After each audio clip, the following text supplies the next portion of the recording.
It's Raquel, and welcome to my backyard homestead. I'm super excited to share with you today my absolute favorite homemade natural all purpose cleaning spray.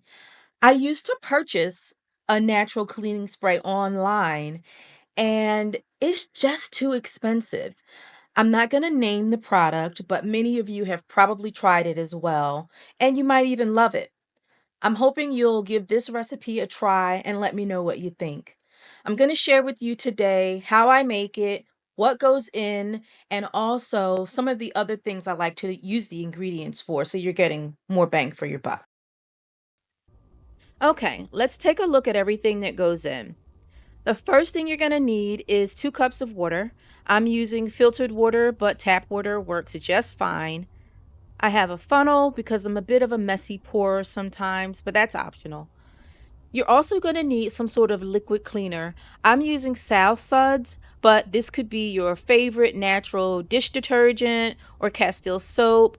The main purpose of this, it adds a little cleaning action, but it also emulsifies the water and all of the oils so they don't separate.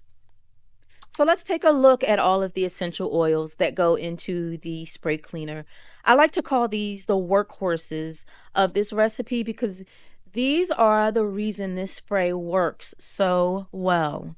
First, we have lemon essential oil, which is a great cleaner and degreaser. There's cinnamon oil, clove oil, eucalyptus, rosemary, and lastly, what I like to consider a bonus ingredient is oregano oil. Oregano oil has unbelievable antibacterial, antiviral, and antifungal properties.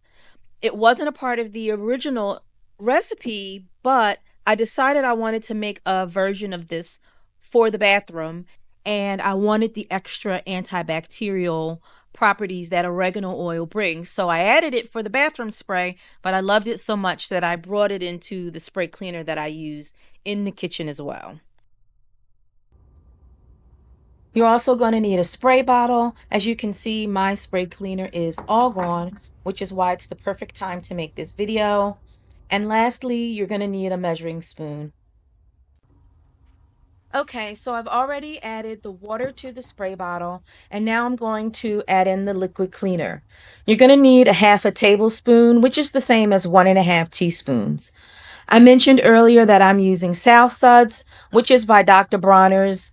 The only recommendation here is that you use something without much of a scent because the combination of the essential oils make this an amazing smelling spray.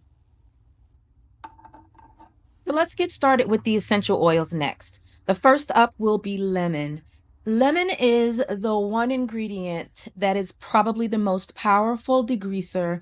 This is what's going to help this spray cut through all the grease and grime that you're using it for. Next up is cinnamon essential oil. This oil has endless properties, but probably my most favorite use is to make homemade insecticide sprays, especially my DIY bedbug spray. Now we're going to add clove essential oil.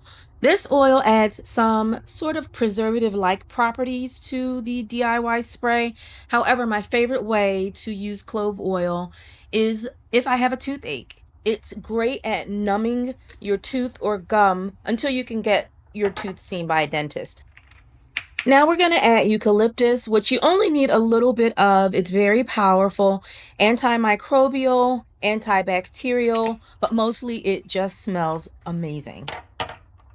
Now we're going to add rosemary essential oil. This also has antimicrobial properties. My favorite alternative way to use it, though, is in hair care products because rosemary oil helps to minimize shedding and helps strengthen your hair. Last but certainly not least is oregano essential oil. Oregano oil is antibacterial, antiviral, and it makes a great way to disinfect in your kitchen and your bath and anywhere else in the house.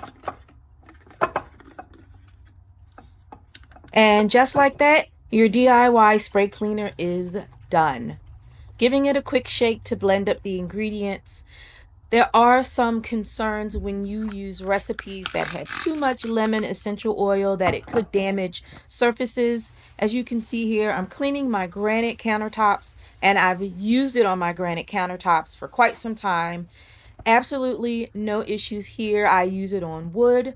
Maybe if your surface is wood with a finish, you may want to test it in an inconspicuous area to make sure it's fine. But I've used this spray everywhere in the house and I absolutely love it. I do hope you'll try this recipe. And if you do, let me know what you think in the comments. I'm going to leave all of the ingredients and instructions in the description box. I do hope to hear from you. Maybe there's some other DIY recipes you'd like to see. Goodness knows I've made a ton of them. But let me know what you're interested in. Let me know what things you need to tackle around the house. I'm pretty sure I have a recipe or an idea that I can share with you.